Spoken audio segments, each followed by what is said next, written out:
JNK के 8 IAS officers को illegal arms case के सिलसिले में प्रोसिक्यूट करना चाह रही है। 2,74,000 इलीगल लाइसेंस वितरित किए हैं। 95% जो लाइसेंस है वो दिए हैं इन्होंने पैरामिलिट्री को और आर्म्ड फोर्सेस। लेकिन सतपाल मलिक ने जो दलाली का रिपोर्ट कराई थी उस पर जांच नहीं हुई। इसके अलावा देवेंद्र पाल सिंह को पकड़ा गया था, वो तो हथियारों के साथ में पकड़ा गया था, उसका क्या हुआ? नेशनल कॉन्फ्रेंस फिर से RSS की गोदी में जा रही है। और ट्रम्प चुटकी लेने से बाज नहीं आ रहे। वो कह रहे हैं मुझे लगता है कि अब भारत और पाकिस्तान प्रेम पूर्वक साथ साथ रहते रहेंगे। तो समझिए कि अगर आपके यहाँ मौसम भी ठीक हो गया तो हो सकता है कल ट्रम्प कह दे कि मैंने कहा था कि मौसम ठीक हो गया तो ठीक हो गया। ये है कि तुम पाकिस्तान के बराबर मत समझो हमको, थोड़ा सा अपना दिमाग को ठीक करो। तुम दुनिया के तुम दादा नहीं हो। देखिए अयोध्या की मिट्टी में ही रह करके जो पेट पाल रहे हैं रेहड़ी पटरी वाले, उन गरीबों को आप भरी दोपहर में उल्टा खड़ा कर देते हो घंटों के लिए। मतलब ये कैसा रामराज? तो जहाँ पे राम पथ है वहाँ पे तो मट्टी बची नहीं, सब आपने सीमेंट पोत दिया। वहाँ जमीन बेचने के जो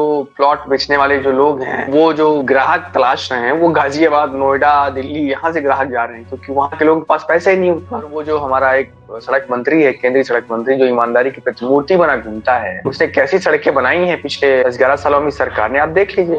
मेरे देखते देखते पिछले 4-5 सालों में ही अब सड़कों पे कूड़े का ढेर लगा रहता है। जिस देश में वंदे भारत ट्रेन डूब जाती है, रोड से उतर जाती है, जहाँ पे हवाई जहाज मेडिकल कॉलेज में घुस जाता है। इंजीनियर है आनंदू, जिसने आत्महत्या कर ली और सुसाइड के लिए जो उसका नोट है उसको लेकर उसने कहा कि RSS मेंबर्स उसके वर्षों से सेक्सुअल असॉल्ट कर रहे थे उसके साथ, और इस वजह से आहत होकर के उसने आत्महत्या कर ली। लेकिन सबसे खतरनाक बात यह है, देखिए केरल वाले केस में कि जो FIR दर्ज हुई है उसमें RSS का नाम तक नहीं है।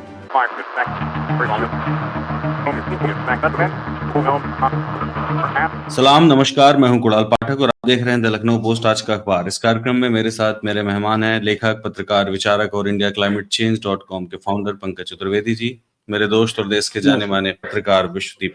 आप दोनों का स्वागत है। पंकज जी, एक खबर मुझे आज मिली कि CBI जो है वो JNK के 8 IAS ऑफिसर्स को इलीगल आर्म्स केस के सिलसिले में प्रोसिक्यूट करना चाह रही है।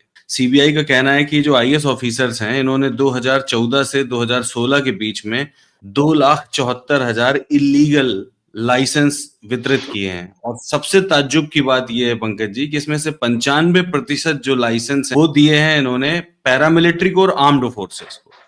तो मैं ये सोच रहा हूँ कि पैरामिलिट्री को और आर्म्ड फोर्सेस को इलीगल की जरूरत क्या पड़ी है?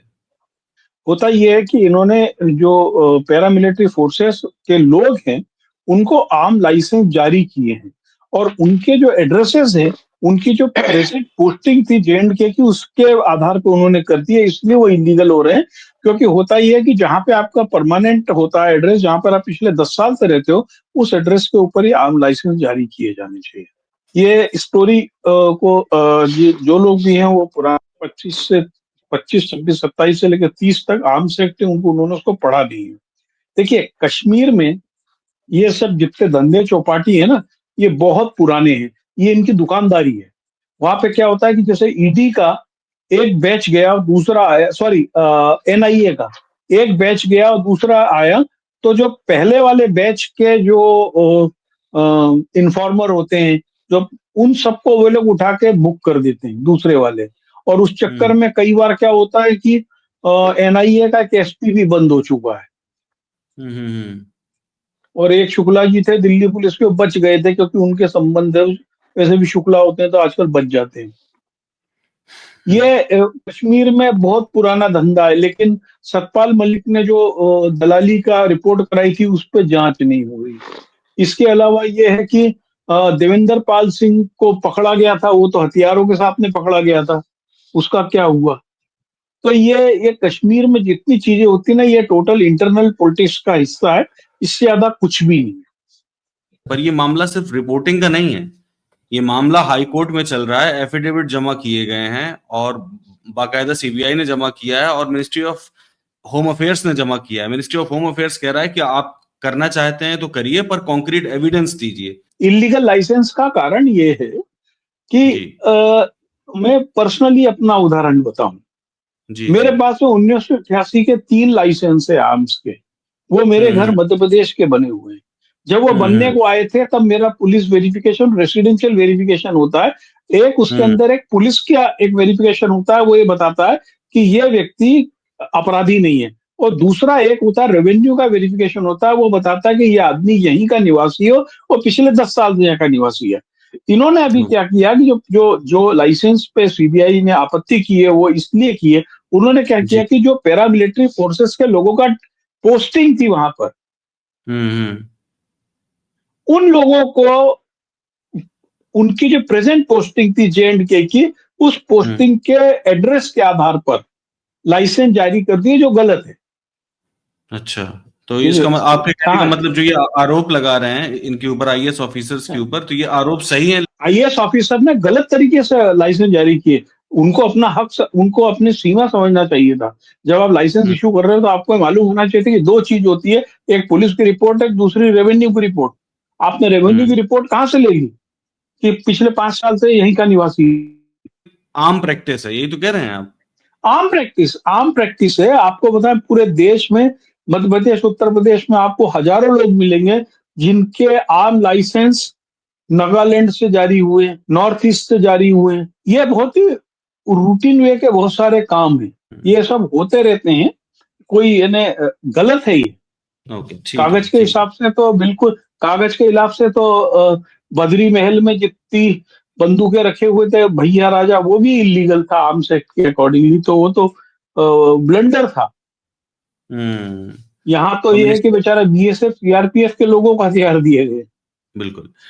मिनिस्ट्री ऑफ होम अफेयर्स ने ये भी कहा है कि जो है आप 2014 से 16 के बीच ही क्यों कर रहे हैं, सीबीआई से सवाल कर रहा है, मतलब गृह मंत्रालय, कि आप 14 से 16 के बीच में ही क्यों कर रहे हैं? अगर आपके पास कोई कॉन्क्रीट एविडेंस है तो लाके दीजिए, वरना आप प्रोसिक्यूशन मत करिए।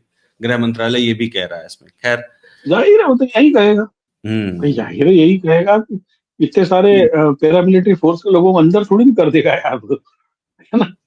जम्मू कश्मीर में चर्चा तो इसलिए होना चाहिए था कि पिछले वहां पे जो इस बार जो सेब है वो सड़कों पे पड़ा हुआ है। चर्चा के लिए तो बहुत सारे मुद्दे थे।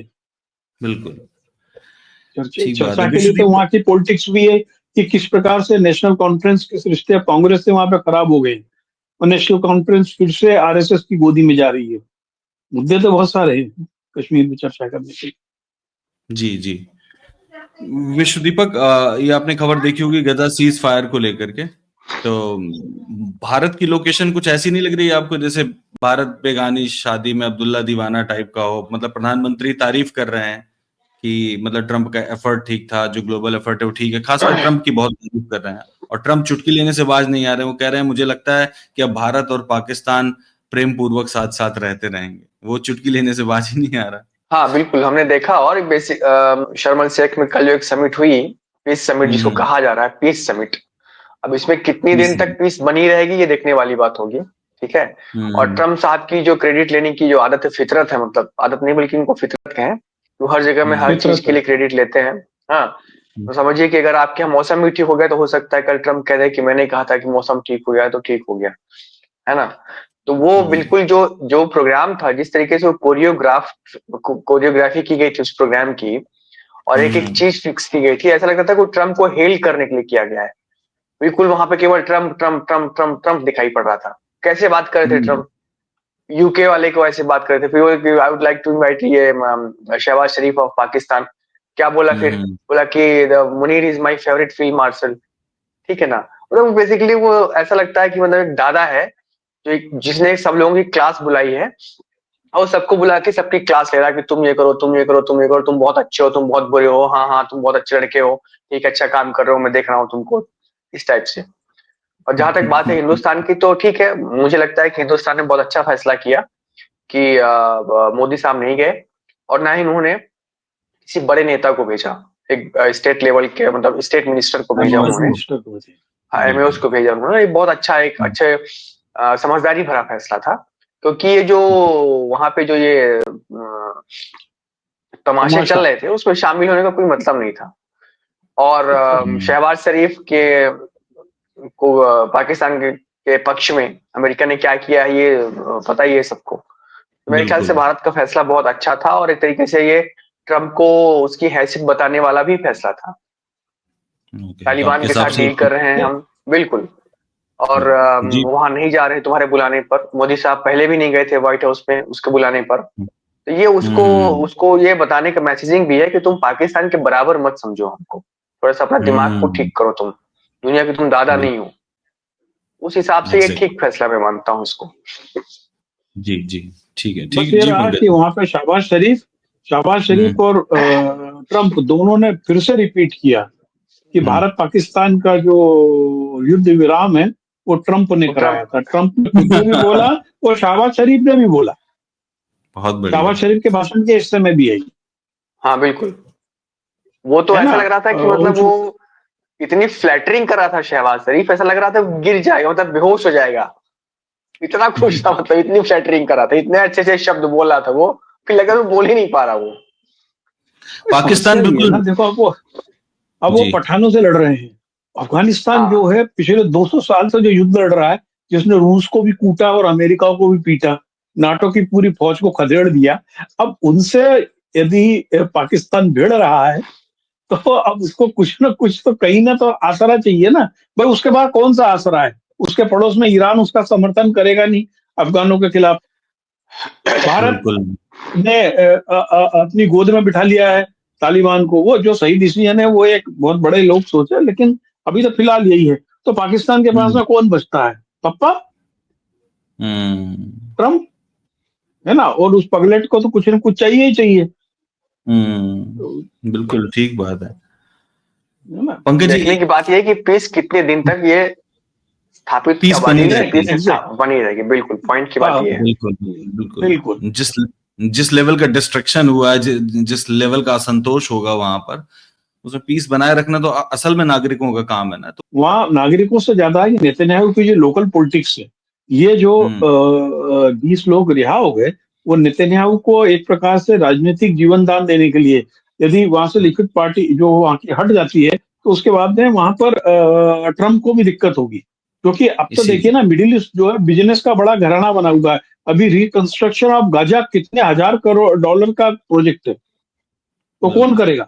अमेरिका और इजराइल मिलके करेंगे, बांट लेंगे आपस है में ना, पूरे गजा को।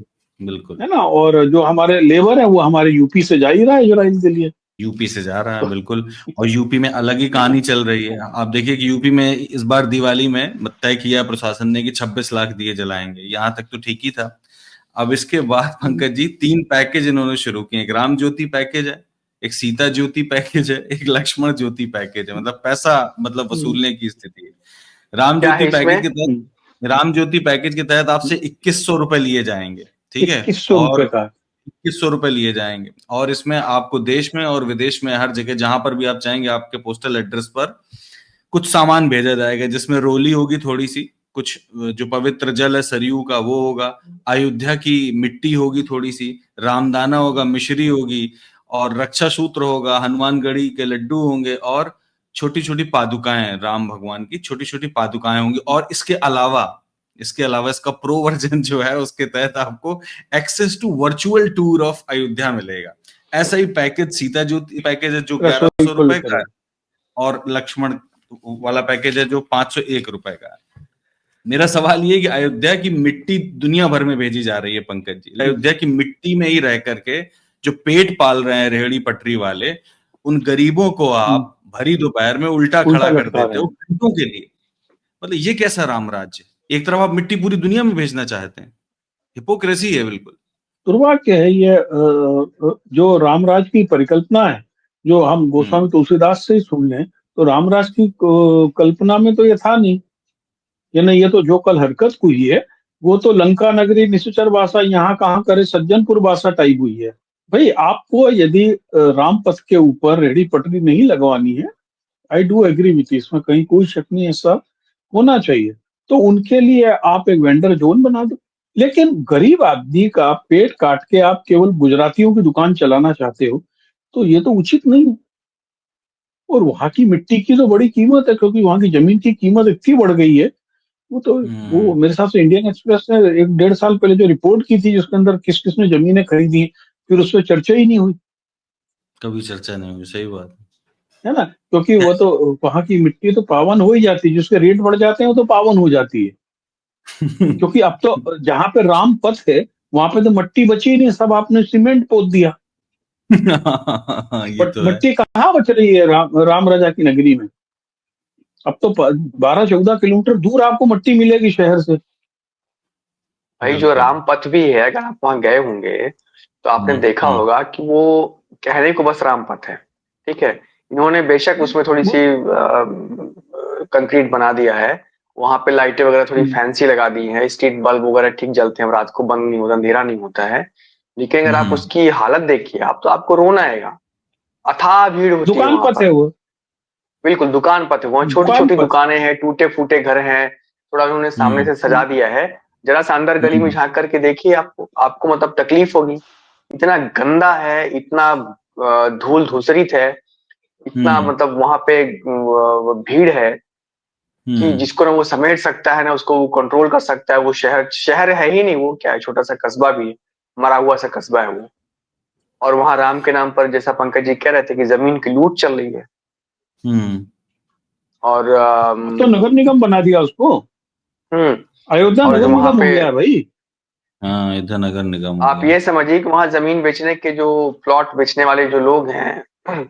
वो उनके वो जो ग्राहक तलाश रहे हैं, वो गाजियाबाद, नोएडा, दिल्ली, यहाँ से ग्राहक जा रहे हैं, क्योंकि वहां के लोगों के पास पैसा ही नहीं उतना। आपने वो दृश्य देखा है जिसमें वो जो उनको मतलब दीवार से तेल। उल्टा खड़ा करके रखा हुआ है? मेरे भाई पास बहुत, वीडियो है वो, हाँ, बहुत वीडियो खराब है, देखा बहुत है। ज्यादा खराब है। मतलब चलिए ये आपको। राम राज नहीं है, ये बिल्कुल रावण राज है। ठीक है, ये रावण राज लगा रखा है उत्तर प्रदेश में। कल की ही घटना मैं आपको बताऊं, एक वीडियो आया जी। था, आपने कहीं शायद देखा भी होगा। इसमें से कि लखनऊ, जहां तक मैं ठीक नाम ले पा रहा हूँ, कि लखनऊ प्रयागराज एक्सप्रेस वे पे एक पूरा एक्सप्रेस ट्रक, पे ही है पूरा वो, ट्रक ही घुस गया। पूरा ट्रक घुस गया। लखनऊ प्रयागराज एक्सप्रेस वे पूरा। पर एक पूरा ट्रक जमीन में धंस गया, 3 फुट गहरे गड्ढे में। सड़क पे जा रहा था, अचानक से गड्ढे में सड़क में गड्ढा हुआ और ट्रक धंस गया उस पे। उसको जो और निकालने क्रेन आई, क्रेन नहीं निकाल पा रही थी उसको। ये हाल है ट्रेन भी बताइए। नहीं। और भ्रष्टाचार ऐसे ही आपको का और मध्य प्रदेश आतंक का का ये कल हाल। का, कल जी। ऐसे ही मध्य प्रदेश का भी एक वीडियो भोपाल के पास का आया है। वहां पे तो हाँ, बारिश ही ना पूछे, वो सड़क धंस गई वहां पर। 6 लेन रेल, NHI की बताइए। रोड है। ये है हाल, ये भारत का, ये भारत के सच्चे हाल है ये। बाकी आप जो ऊपर मत देखिए, कुछ शहरों के, कुछ कॉलोनियों के हाल, ये भारत की सच्चाई है। भाई सड़कें आप किस लिए बनाते हैं? सड़कों का कॉन्सेप्ट क्या है? उसमें ताकि हमारा आवागमन तेज हो, जनता चल सके उसमें, कमी मतलब तीव्र गति से हम उसमें आम मूव कर लोगों को। सके, आम लोगों के लिए। और हम उसमें तीव्र गति से सामान और सुविधाएं भेज सके यहाँ से वहां। ये है ना। हम्म। वरना सड़क बनाने की क्या जरूरत है, आप चलते रहिए पैदल। सड़क एक तरीके से बिल्कुल। विकास का परिचायक है। लेकिन भारत में जो सड़कें बन रही हैं, और वो जो हमारा एक सड़क मंत्री है, केंद्रीय सड़क मंत्री, जो ईमानदारी की प्रतिमूर्ति बना घूमता है, ठीक है, उसने कैसी सड़कें बनाई हैं पिछले 10-11 सालों में सरकार ने, आप देख लीजिए। अगर आपका पेट खराब है तो मतलब पेट टूट जाएगा आपका। मैं आपको बताता हूँ, ये आनंद विहार के पास, आनंद विहार के बगल में एक इलाका है, पीछे इलाका है ये, पंकज जी जानते हैं इसको। जो ये हम्म। इलाका है साहिबाबाद के पीछे वाला साहिबाबाद, जहाँ पे कि जो कि एक जमाने में साइट इंडस्ट्रियल फोर, एरिया जिसको कहा जाता है, साइट 4। साइट वहां पे फोर बहुत सारे, यस। बिल्कुल, वहां पे बहुत सारी कंपनियां, एटलस कंपनी साइकिल बनाने वाली वहीं पर थी, वो बंद हो चुकी है वहां पर। वहां बहुत सारी कंपनियां लगी हुई थी, अब सब बंद हो गई, धीरे धीरे करके बंद हो रही हैं। एक दिन मुझे किसी काम से वहां से मुझे जाना था दिल्ली, तो मैंने शॉर्टकट लिया वहां से। मुझे ऐसा लगा कि मेरा पेट उखड़ जाएगा, फट जाएगा वहां। पासपोर्ट ऑफिस है वहां पे, हाँ, पासपोर्ट पासपोर्ट ऑफिस है, ऑफिस वहीं बिल्कुल। पे है। हाँ बिल्कुल, ऐसा लगा कि मेरा पेट फट जाएगा, बिल्कुल मेरी हड्डियां निकल जाएंगी मेरी। हाँ, तो ये सही हाल है जगह वहां पर। पासपोर्ट ऑफिस है, वहां का सही जगह पासपोर्ट ऑफिस, ताकि आप सीधे वहां जा करके देश से बाहर निकल जाएं। तो जरूरत ये नहीं। है सिचुएशन इस देश में। मैं जहाँ रहता हूँ ये ठीक ठाक कॉलोनी है, हम्म। इस दिल्ली NCR की। और हम्म। मेरे देखते देखते पिछले 4-5 सालों में ही अब सड़कों पे कूड़े का ढेर लगा रहता है, कूड़े का ढेर। कहीं पे गार्बेज, इस कूड़े को कहाँ फेंकना है, ये प्लानिंग यहाँ के सरकार के पास नहीं है, ना तो सिस्टम के पास है, ना MCD के पास है, ना नगर निगम के पास है, और ना ही किसी को इस बात की चिंता है। बगल में पुलिस थाना है, पुलिस थाने के सामने इतना कूड़े का ढेर रहता है कि वहां बदबू आती है, वहां से हम निकलते हैं ऐसा लगता है कि आप कूड़े बिल्कुल, को बीच से निकल रहे हैं। वो इंदिरापुरम थाने के सामने घर है। बिल्कुल, ये हालत है इस देश की। दुर्गति। पूरे पूरे देश में यही हालत है। और स्मार्ट सिटीज बन रही थी, स्मार्ट सिटी तो कहीं दिखाई नहीं पड़ी। ये बिल्कुल रावण राज है, ये मैं बिल्कुल राम आप राज नहीं है। आप सब लोगों को याद दिलाना चाहूंगा कि पिछले जी। साल बहुत बड़े बड़े विज्ञापन छपे थे, बड़ी चर्चा हुई थी कि दिल्ली से देहरादून 3 घंटे में पहुंचने वाला 11,000 करोड़ का एक्सप्रेसवे, जिसमें इतने बड़े वो हैं, वो सब तैयार हो चुका है, बस शुरू होने वाला है, वो जुलाई में शुरू हो जाएगा। जब जुलाई में शुरू होने वाला था, मालूम पड़ा बरसात हो गई, उसमें सब जगह सड़क धंस गई। तो वो जो देहरादून वाला हाईवे आज तक शुरू नहीं हो पाया, जिसपे 11,000 करोड़ से तो खर्च चुका है। और जब दूसरा सड़क है दिल्ली से देहरादून जाने का, आप मेरठ के जो मेरठ एक्सप्रेस वे उसको क्रॉस करो, उसके बाद में आपको टोल तो देना है। यदि बरसात हो गई तो आपको एक लेन की अच्छी सड़क भी नहीं मिलेगी निकलने को। बिल्कुल। उधर और ये जो वही सड़क हरिद्वार है के जहाँ मोदी आसपास जी गए तो थे हाथ अभी, हिलाने, जहाँ मोदी जी हाथ हाँ हिलाने अभी गए तो थे वही हरिद्वार, जगह है। हाँ वो तो 3 बार वो सब जगह हिलाते रहते हैं, वो हाथ वाथ हिलाने का उनका कोई वो विशेष नहीं है। जिस देश में वंदे भारत ट्रेन घूम जाती है, रोड से उतर जाती है, जहाँ पे हवाई जहाज साला मेडिकल कॉलेज में घुस जाता है? तो वो मैंने तो ये ये देखा कि आप रवीश कुमार ने, हाँ, रवीश कुमार ने एक पोस्ट लगाई थी जी जिसमें से वंदे भारत ट्रेन खाली है पूरी। पूरी खाई। अलीगढ़ और कानपुर के बीच चलने वाली वंदे भारत है शायद वो, उसमें सिर्फ एक आदमी बैठा हुआ है। और बिहार और मध्य प्रदेश और इस समय जाने वाली उसमें ट्रेन में ट्रेन टिकट नहीं मिल रही है। और आप उम्मीद मतलब प्रार्थना कीजिए कि इस साल कोई भगदड़ ना मचे और कोई मरे ना इस सीजन में। अरे पंकज जी ने बताया था उस दिन जब हमारी चर्चा हुई, तो पंकज जी ने बताया कि कैसे एक आदमी जो है वो ट्रेन में जनरल बोगी में था और वो घुट के मर मर गया, गया। बिल्कुल सफोकेशन से मर गया, ये हाल है हाँ, और ट्रेन सफोकेशन खाली आ से रही मर है गया। वंदे भारत। पंकज जी, ये खबर 1-2 दिन हो गए हैं इसके, लेकिन इस पे एक बार फिर से चर्चा जरूरी है। ये जो 26 साल का सॉफ्टवेयर इंजीनियर है आनंदू, जिसने आत्महत्या कर ली और सुसाइड के लिए जो उसका नोट है उसको लेकर उसने कहा कि आरएसएस मेंबर्स उसके वर्षों से सेक्सुअल असॉल्ट कर रहे थे उसके साथ, और इस वजह से आहत होकर के उसने आत्महत्या कर ली। तो इसमें जो आरएसएस है वो देखिए कितना हिपोक्रेसी के साथ कह रहा है death of one of our स्वयं सेवक इज सैड एंड अनफॉर्चुनेट। वो इस बात को मानने के लिए तैयार ही नहीं है, इस बात को मान ही नहीं रहे पर हैं। वो जो आदमी दोनों मर का गया वो तो बात नहीं। ऐसा, वो तो आप अनऑफिशियली बोलो तो बोलो इसीलिए हमने हाफ पैंट से फुल पैंट कर दिया। इसमें एक चीज जो सबसे बच्चा बच्चा इम्पोर्टेंट है वो बच्चा ये हुई बच्चा है, राम का, राघव जी के काम का है ये, है ना? दिव्या सिंह ने बहुत सब पहले लोग कहा था। जिस चीज को जानते हैं, है ना? हम्म। देखो ये सेक्सुअली फ्रस्ट्रेटेड लोग हैं, यौन रूप से कुंठित हैं। तभी आप सोशल मीडिया पे देखो, जो आरएसएस, बजरंग दल, विश्व हिंदू परिषद का आदमी है, आप हम्म। जैसे ही कोई बात करोगे तो वो कमर के हम्म। नीचे के अंगों पे आप वो प्रहार करने लगते हैं, माँ के, बहन के। क्यों करते हैं ये सब? करने वाले लोग वही होते हैं जिनका पूरा जीवन उसी जुजुत्सा या जिज्ञासा में चला जाता है कि आखिर कमर के नीचे क्या है, तो वो उसी कुंठा में चले जाते हैं। और मैं आप और ये आपको कोई नया बताऊं, मामला तो है देखिए नहीं। मैं कह रहा हूँ ये कोई जी, नया मामला तो है नहीं। आपको याद होगा मध्य प्रदेश के मंत्री जी, एक लड़के के साथ उनका वीडियो वायरल हुआ था कुछ साल जिसके पहले बाद की दिग्विजय बात। सिंह ने नारा दिया था, जिसको पंकज जी ने भी बच्चा कहा कि बच्चा बच्चा राम बच्चा का, राम का, राघव जी के राघव जी के काम का। काम का। ये दिग्विजय सिंह राघव। का बहुत अमर वाक्य है ये, और जब तक इतिहास में उनका नाम लिखा जाएगा जब नहीं, दिग्विजय सिंह नहीं। लेकिन सबसे खतरनाक बात यह है, देखिए केरल वाले केस में सर, कि जो हाँ। एफआईआर दर्ज हुई है उसमें हाँ। आरएसएस का मार सकते नाम तक नहीं है। ये ओफो। इंपॉर्टेंट है। मतलब आरएसएस का हैं। स्वयं सेवक है जो एक तरीके से मर रहा है, मरने से पहले जिसने अपनी आखिरी पोस्ट लिखी, उस आखिरी पोस्ट में वो एक तरीके से उसने आरएसएस का नाम लिखा। एक तरीके से आप कह सकते हैं उसका कि वो डाइंग डिक्लेरेशन था उसका, बिल्कुल। मृत्यु से पूर्व उसका और जो लंबी आखिरी पोस्ट है। लंबी पोस्ट है वो, और उसने अपने डाइंग डिक्लेरेशन में आरएसएस का नाम लिखा है। लेकिन जो कई बार, एफआईआर दर्ज एक की बार गई नहीं है कई बार लिखा। उसमें आरएसएस कई बार लिखा, बिल्कुल। लेकिन जो एफआईआर दर्ज हुई है उसमें आरएसएस का नाम नहीं है। ये बहुत ही खतरनाक बात है। मतलब पुलिस को तो उसके डिक्लेरेशन के आधार पर आरएसएस का नाम शामिल करना चाहिए एफआईआर में, उसको इन्वेस्टिगेट करना चाहिए।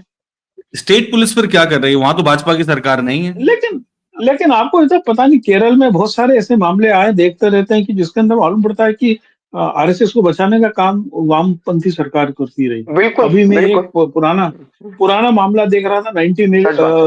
1991 का, जिसके अंदर ज्ञानेश कुमार जो है, ज्ञानेश कुमार पे आरोप लगाकर एक मलेशिया के ठेकेदार ने आत्महत्या कर ली कि मुझसे रिश्वत मांग रहा था, मेरे 12 करोड़ का पेमेंट रोका। वो वर्ल्ड बैंक का एक प्रोजेक्ट था उसको लेकर, और हम्म।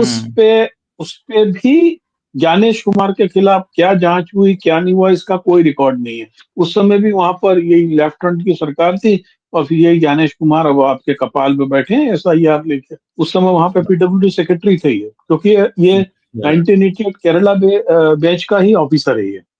तो ऐसे इसका मतलब कई सारे मामले हम देखते हैं जिसके अंदर RS एक्चुअल क्या है कि केरल की यदि आप पॉलिटिक्स देखोगे ना तो वहां पर क्या है कि जो उच्च वर्ण और खासकर ब्राह्मण पॉलिटिक्स है वो वामपंथियों के साथ में है।